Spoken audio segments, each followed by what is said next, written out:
可以这样选。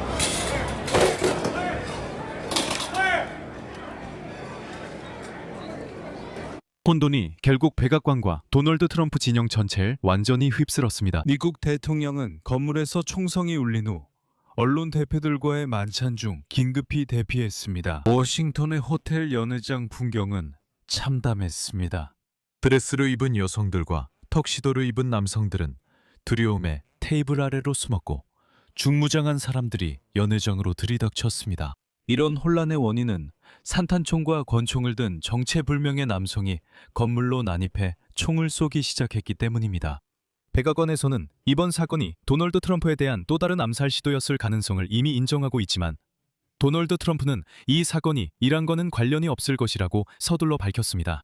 체포된 총격범은 전혀 특별할 것이 없는 인물입니다. 그는 교사이자 비디오 게임 개발자로 일했지만 그에게 제기된 혐의는 매우 심각합니다. 이번 방송에서는 도널드 트럼프 암살 시도에 관한 모든 정보를 모아 여러분께 전달해드리니 모든 상황을 완전히 파악하실 수 있습니다. 제 이름은 알렉세이 패치이고 함께 이 주제에 대해 이야기해보겠습니다. 하지만 시작하기 전에 이 채널을 구독해주시고 영상에 좋아요를 눌러주시며 어떤 댓글이든 남겨주시면 감사하겠습니다. 또한 제 텔레그램 채널 패치이 뉴스도 구독해주세요. 링크는 이 영상 설명란에 있습니다. 그곳에서는 최신 소식을 실시간으로 전해드리고 있습니다.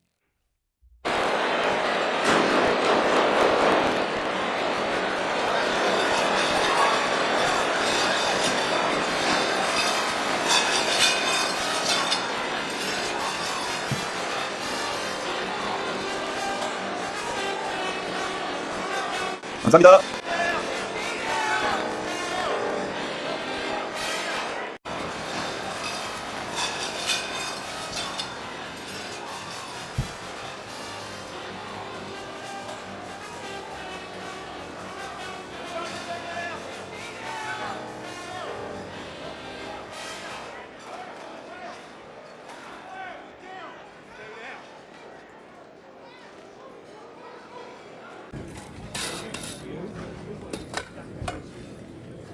계속됩니다.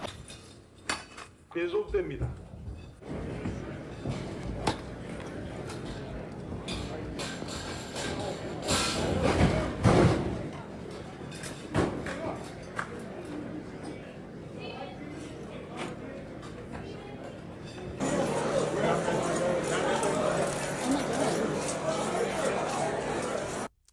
자, 이제 전체 그림을 한데 모아봅시다. 미국 대통령 도널드 트럼프는 토요일 저녁 언론 관계자들과의 만찬 도중 건물에서 총성이 들리자 긴급히 대피했습니다.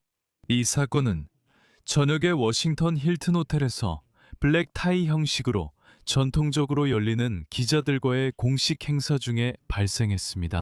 언론 보도에 따르면 만찬이 진행되던 홀 근처에서 Слышно несколько выстрелов. 이후 비밀 경호국 직원들은 신속하게 대통령과 다른 고위 관리들을 행사장 밖으로 대피시켰습니다. 전반적으로 힐튼 호텔의 연회장에는 혼란과 무질서가 가득했습니다. 미국 대통령 도널드 트럼프는 1시간 만에 백악관에서 연설을 하며 총격범이 체포되었다고 밝혔습니다. 그리고 트럼프의 말에 따르면 범인은 매우 용감하고 신속하게 행동한 비밀 경호국 요원들에 의해 체포되었습니다. 또한 한 명의 비밀 경호국 요원이 부상을 입었지만 방탄조끼 덕분에 보호받았습니다. 컬럼비아 특별구 경찰청장 제프리 캐롤은 용의자가 호텔 투숙객이었다고 밝혔습니다. 그리고 그는 만찬이 열리고 있던 홀로 이동할 때 산탄총과 권총, 칼을 소지하고 있었습니다. 감시 카메라 영상에는 총격범이 경비를 뚫고 만찬이 열리고 있던 홀로 달려가는 모습이 포착됐습니다. 우리 쪽에 그 자리에 있었던 사람이 있습니까? 네, 저희가 있습니다. 그가 홀 쪽으로 달려가고 있어요. 그리고 누군가는 차를 타고 떠났어요. 그리고 Shall I post it as soon as he has done that? 18 go for 콜롬비아구의 검사인 자닌 페로는 용의자에게 폭력범죄를 저지를 때 총기를 사용한 2건의 혐의와 위험한 무기를 사용해 연방 공무원을 공격한 혐의가 적용될 것이라고 밝혔습니다. 그녀에 따르면 체포된 사람은 4월 27일 월요일에 법정에서 신문을 받을 예정입니다. 도널드 트럼프는 이번 사건이 백악관의 연회장을 건설할 필요성을 입증했다고 덧붙였습니다. 이곳은 이 만찬이 열렸던 호텔보다 더 안전한 시설이 될 것임을 주목할 필요가 있습니다. 여기서 저는 도널드 트럼프의 백악관 연회장 건설 계획에는 철거된 동쪽 별관 바로 아래에 안전한 벙커를 마련하는 것이 포함되어 있다는 점을 말씀드리겠습니다. 그래서 트럼프가 연회장 건설을 그렇게 고집하는 겁니다. 사실 트럼프는 백악관 아래에 자신만의 벙커를 지고 있는 것이고 그 위에 연회장을 세우는 것은 일종의 위장에 불과합니다. 그럼에도 불구하고 총격 사건과 용의자에 대한 자세한 내용은 저녁 내내 단편적으로 전해졌습니다. 미국 대통령과 여러 법 집행기관 관계자들이 차례로 대중을 위한 브리핑을 진행했기 때문입니다. 캐롤 경찰서장은 용의자를 눈에 띄는 공범이 없는 단독 범인으로 묘사했습니다. 사건은 백악관 출입기자협회 연례 만찬에서 급박하게 전개되었습니다. 이 행사는 참고로 트럼프가 올해 처음 참석한 자리였습니다.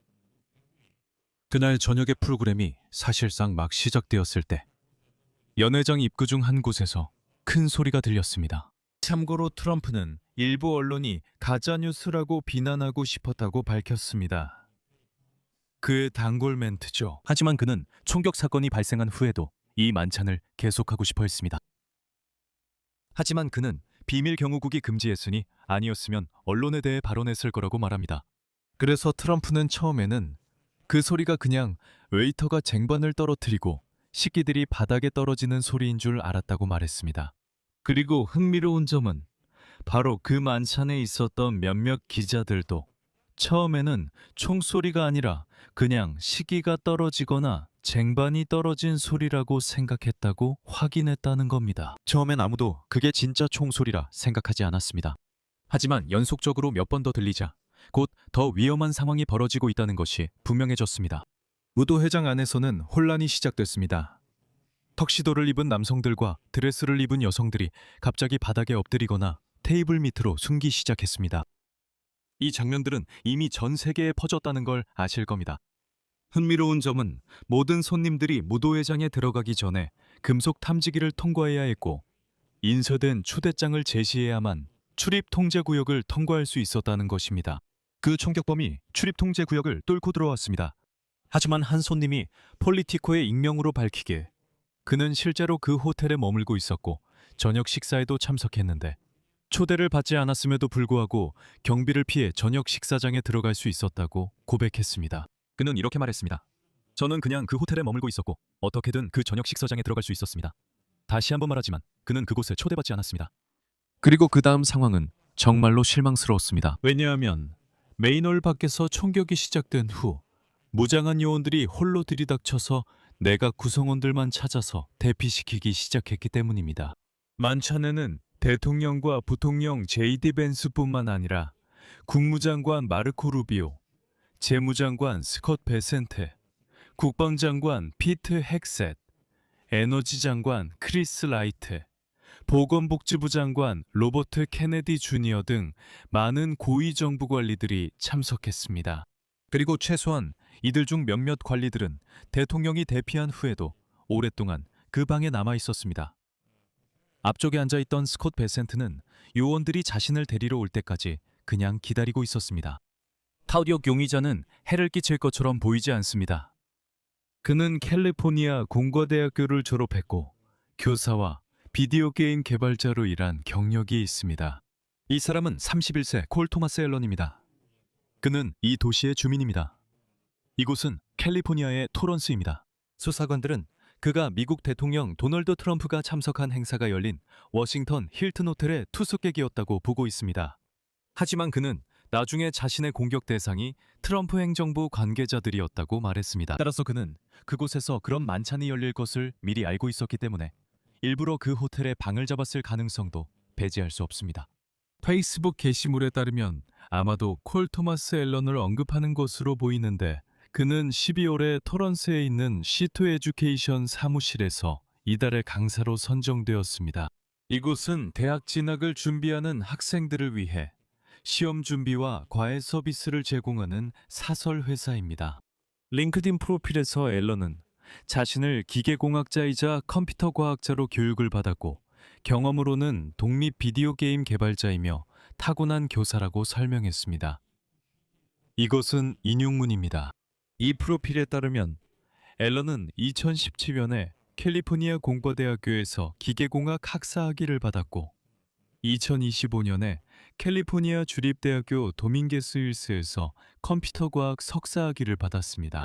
아직 이 총격범의 동기가 무엇이었는지는 더 조사해야 하지만 트럼프 본인은 앞으로 30년 동안 언론인들과 저녁 식사를 계속할 것이라고 이미 밝혔습니다. 전반적으로 но даже новое место.